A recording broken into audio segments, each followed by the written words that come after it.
بلاوا آیا ہے. بلاوے کا ذکر سن لو. حدیث کیا کہتی ہے؟ حدیث میں ہے کچھ لوگ گناہ نہیں چھوڑتے، توبہ نہیں کرتے، حرام سے باز نہیں آتے، حلال کا عزم و سفر نہیں کرتے، اور وہ آ کے طواف کرتے. لبیک اللہم لبیک، خدایا میں آ گیا تیرے گھر پر حاضر ہوا. تو جواب دیتا ہے لا لبیک ولا سعدیک بل حجک مردود علیک. نہ تو آیا ہے اور نہ تو صحیح انسان ہے، بلکہ تیرا حج بھی تیرے جیسے مردود ہے. یہ بلاوا آ گیا، بلاوا آیا تھا کہ آ جا اور میرے گھر کے سامنے ذرا اپنا اعزازی نام سن لو. ذرا توبہ ضروری ہے گناہوں سے، اور عقیدہ درست کرنا فرض ہے، اور پیغمبر کی سنت اپنانا اور بدعت سے باز آنا یہ ضروری ہے.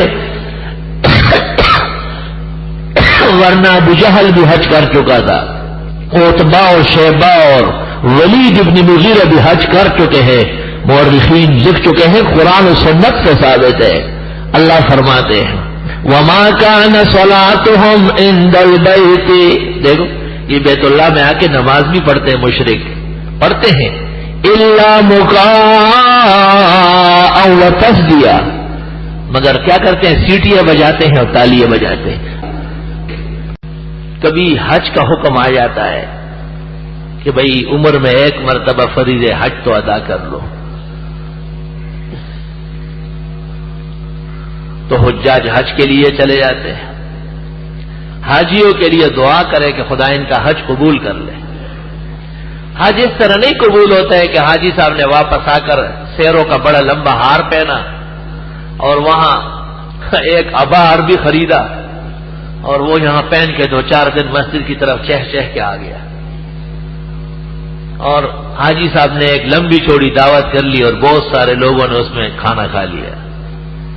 عبادت جب قبول ہو جاتی ہے تو انسانی زندگی تبدیل ہو جاتی ہے.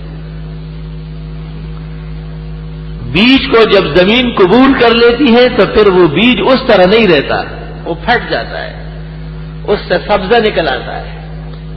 حج جب قبول ہو جاتا ہے تو چہرے پر داڑھی آ جاتی ہے، نمازوں کی پابندی شروع ہو جاتی ہے.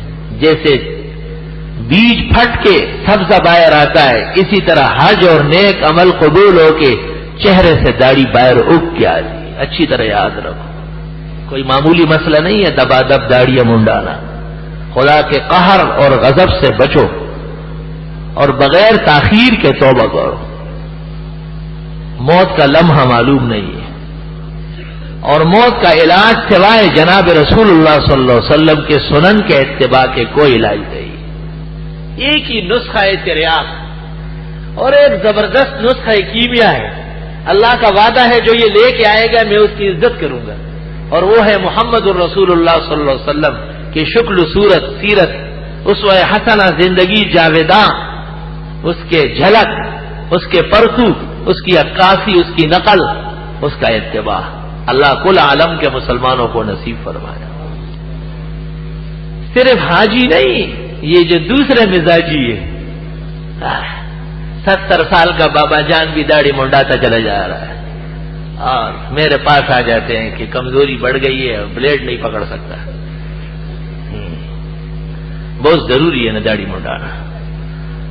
آپ دعا کر لیں کہ یہ اور داڑھی منڈائے. میں یہ دعا کیوں نہ کروں کہ اللہ آپ کو خیر کی توفیق دے اور اس گناہ سے جلد توبے کی توفیق عطا فرمائے. اور بعض تو پوتوں نواسوں کے ہو گئے، اور جتنی کوسی ہوتی آن کھلوتی، وہ اسی طرح جیسے تھا ویسے آیا. مکہ گئے، مدینہ گئے، قدس بھی گئے، جیسے گئے تو گھوم پھر کے ویسے آ گئے. فلا حول ولا قوت الا باللہ. اور جن کی داڑیاں چھوٹی ہے وہ بڑی کر لے. چھوٹی داڑھی موڑنے سے تو یقیناً بہتر ہے، اس میں کوئی شک نہیں. حضرت مولانا محمد یوسف صاحب لدھیانوی رحمت اللہ علیہ سے میری طویل بحث اس پر رہی ہے. آخر کار حضرت مان گئے تھے، اور لیکن حدود میں داخل ہونا بھی ضروری ہے. کچھ قریب ہے،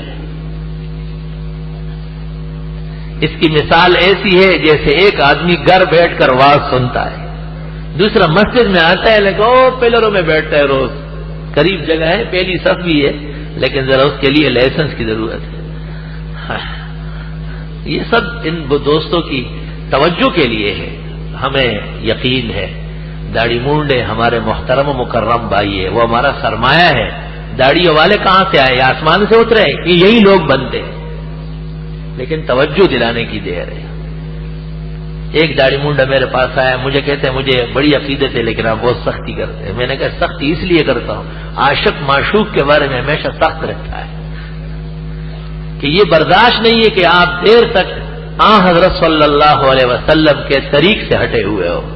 میری دعا بھی ہے اور تدبیر بھی ہے اور یہ کوششیں بھی ہے کہ اللہ اس سرزمین پر اور ہماری اس مسجد میں آنے جانے والے، اس عاجز اور فقیر سے استفادہ کرنے والے اور اس پر دین اعتماد کرنے والے، ان کے گھرانے اور نسل و نسب میں بھی کوئی خلاف سنت نہ ہو، سب متبعین سنت، اور یہی سرمایہ ہے۔ مرنے کے بعد جب خدا مجھ سے پوچھے گا کہ تم نے کیا کیا ہے، تو میں یہی کہوں گا کہ مجھے ایک موقع ہفتے میں ملتا تھا یا نماز پڑھا کے دعا سے پہلے ایک بات ایسی کرتا تھا جس سے نبی کی سنت کی عزت معلوم ہوتی تھی، اور نبی کی سنت کی خلاف ورزی کرنے سے تکلیف ہوتی تھی، اور وہ تکلیف ان پر ظاہر کرتا تھا کہ بھئی ایسا نہیں ہونا چاہیے۔